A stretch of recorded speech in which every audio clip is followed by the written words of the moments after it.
Suppose this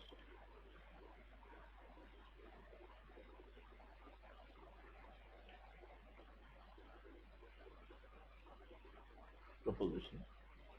So H is given to be Hilbert space.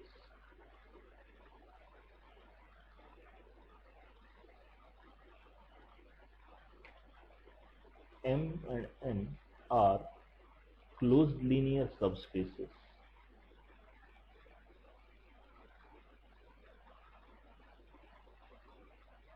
of H. M and N are mutually orthogonal.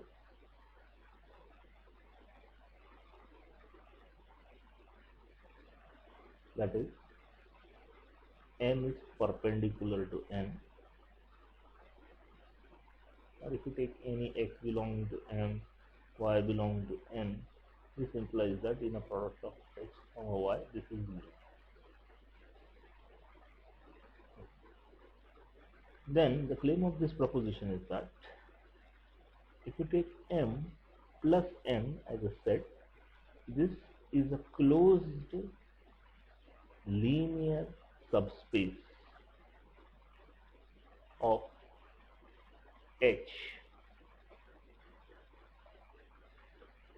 So if you have two mutually orthogonal closed linear subspaces, then the sum is also closed linear subspace. Let's write a proof.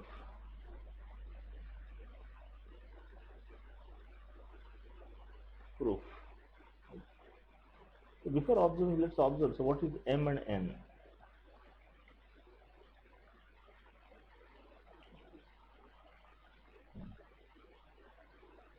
M and N are closed linear subspaces.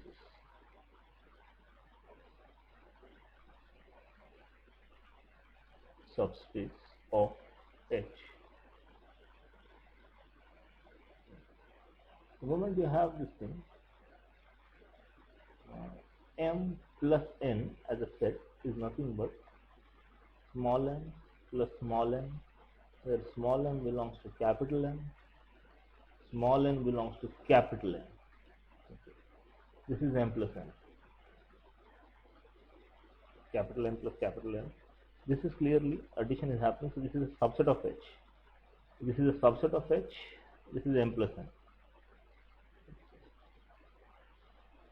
First note that if an element is there, okay, that is, maybe say, if suppose U belongs to M plus N, then this implies that there exists what?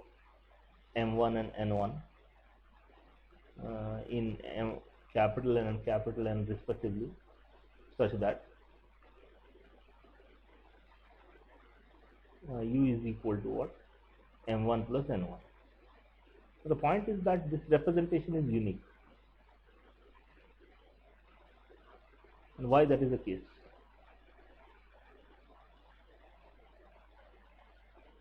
Suppose there is another representation of capital M and capital N. So if you take, so there exists, suppose U is also M2 plus N2, where small m2 belongs to capital M, small n2 belongs to capital M, the same U. So what does this imply? So U is M1 plus N1, that is equal to M2 plus N2. So this implies what?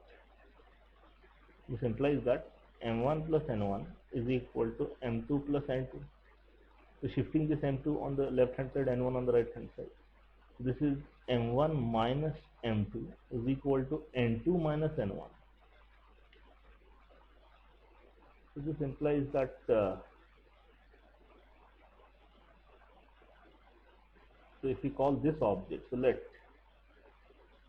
V is equal to M1 minus M2, that is equal to N2 minus N1. This clearly implies that V is an object in M intersection N. Okay. So that implies that V belongs to M also and V belongs to N also. M1 and M2, they are object in M, and N1 and N2 object in N. So the difference, because M is given to be a subspace. In fact, it's a closed linear subspace. So if V is in M, since M is given to be perpendicular to N, this implies that, assuming V is in M, this implies that V is perpendicular to N, all elements of M. But from here, if you look at from here, the term over here, that implies that V belongs to N. That implies that inner product of V with V, treating as an object in M and N, this is 0. That clearly implies that norm of V square, this is 0. That implies that norm of V is 0.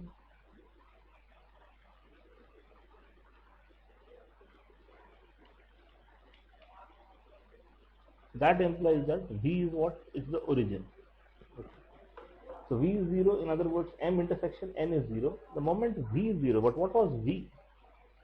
So this is in fact true, that if they are the orthogonal spaces, then their intersection is, if they are subspaces, then it is 0. This is our V. If this is V and this is equal to 0, that clearly implies that from here, this implies that M1 is equal to M2, and this implies that N1 is equal to N2. So in other words, the uniqueness, so M2 and N2 have become this thing, so we have got the uniqueness of the representation.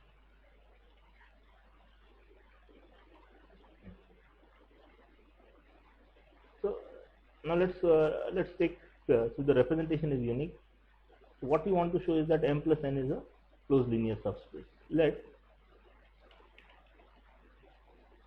Z belong to M plus N bar. This implies what?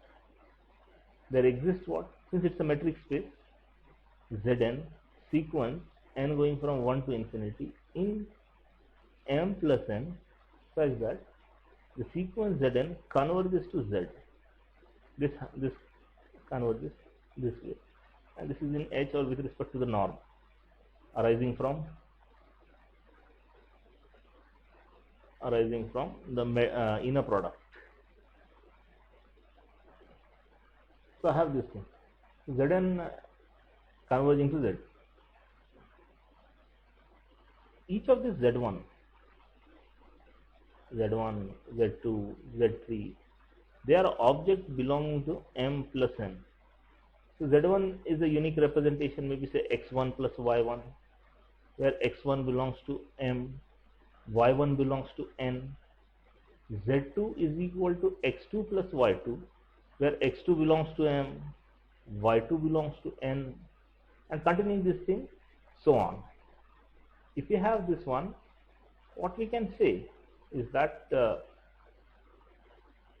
this Zn is converging to Z. Okay. So since every convergent sequence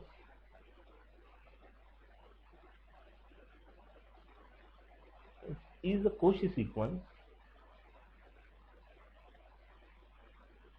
so this implies that the sequence Zn, n going from 1 to infinity, is also Cauchy sequence. Okay.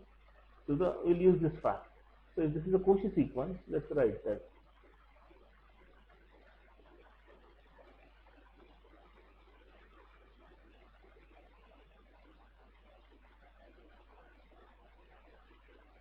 so Z1, so if this is a Cauchy sequence, so given epsilon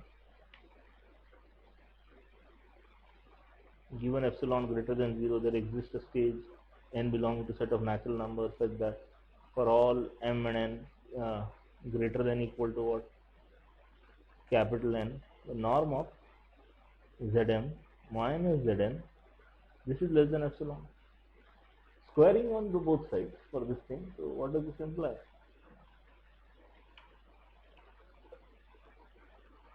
Norm of Zm minus Zn whole square, this is less than epsilon square. Okay. What is Zm? From here, Zm is would be what? So let's write over here.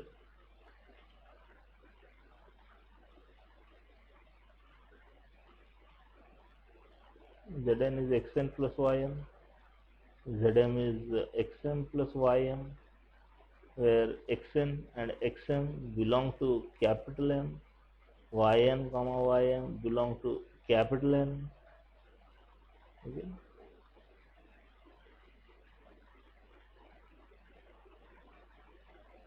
Now let's observe the following thing. What do we have is that this term becomes what then? Norm of xn plus yn minus xn minus yn whole square. This is less than epsilon square. So rearranging the term, maybe this term and this term, this term and this term, xn minus xn plus ym minus yn whole square. This is less than epsilon square. Observe that since these terms xn and xm are in M, so this also implies what? This implies that xm minus xn, because M is given to be a subspace, since M subspace, and ym minus yn, this belongs to N, since N is given to be what? Subspace. This clearly implies that this term over here and this term over here are, so let's call this thing as maybe say H and K. So this is term, so H is in M, K belongs to N, and inner product of H and K is what? 0. So by the Pythagoras theorem,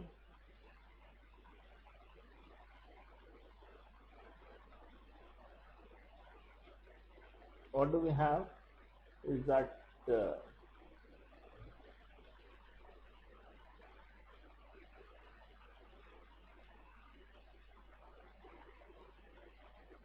norm of H minus, or rather H, this is H plus K whole square is norm of H whole square plus norm of K whole square. Okay. Norm of H plus K is nothing but, this is the term norm of Zm minus Zm whole square. This is what H is, xm minus xn whole square plus norm of ym minus yn whole square. This term over here is given to be less than epsilon square, since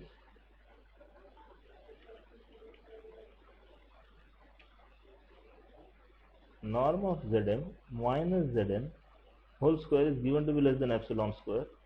This implies clearly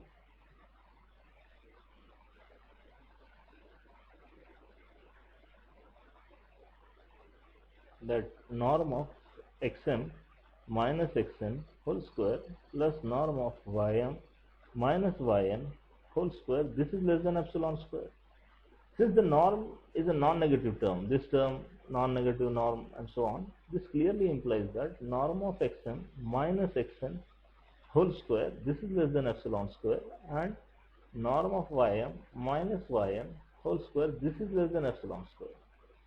So this implies that norm of xm minus xn is less than epsilon, and norm of ym minus yn, this is less than epsilon.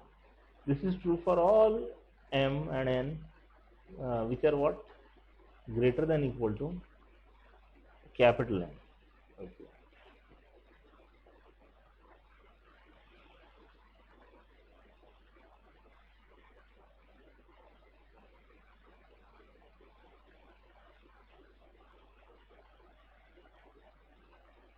So this implies that the sequence xm, or rather let's say xr are going from 1 to infinity, is Cauchy sequence in M, and similarly the ys sequence s going from 1 to infinity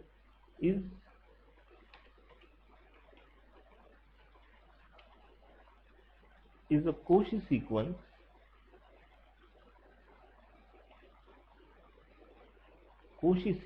in N, since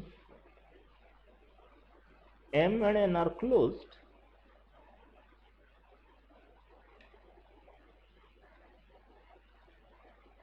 It implies that the sequence converges, so XR converges to XR converges to X in M, and the sequence YS converges to Y in N. Let Z is equal to X plus Y.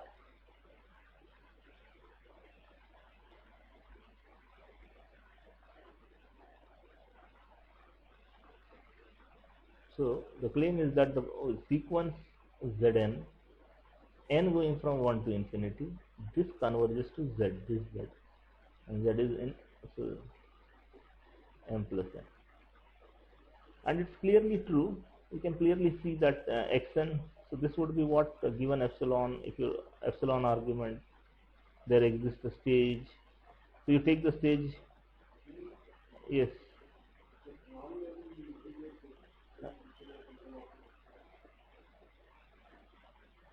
There exists n. Okay. Now this n is what the maximum of n1 and n2.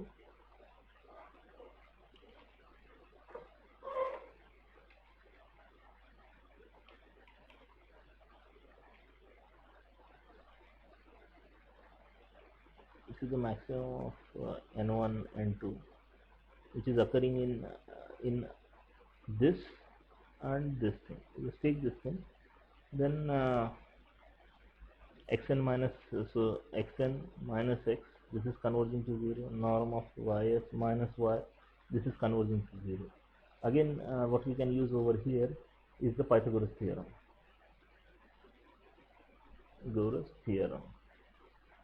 And this converges to 0, and hence what do we get is that this indeed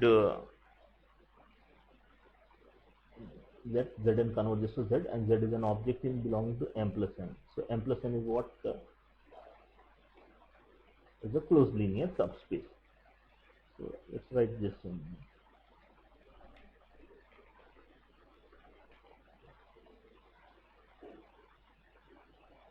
So M and N are closed linear subspace that are mutually orthogonal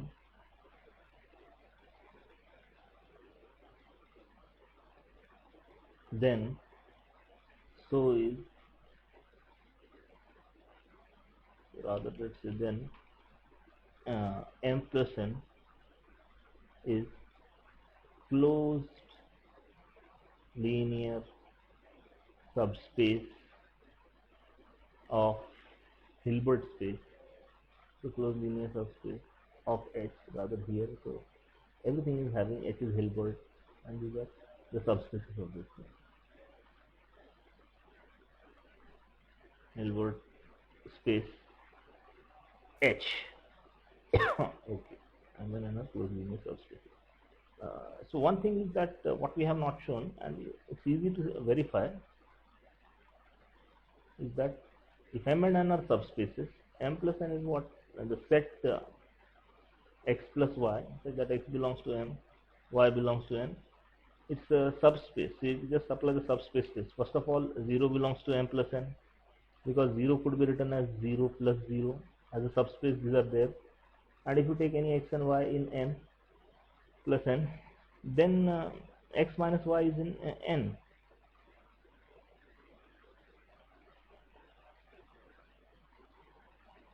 And so on.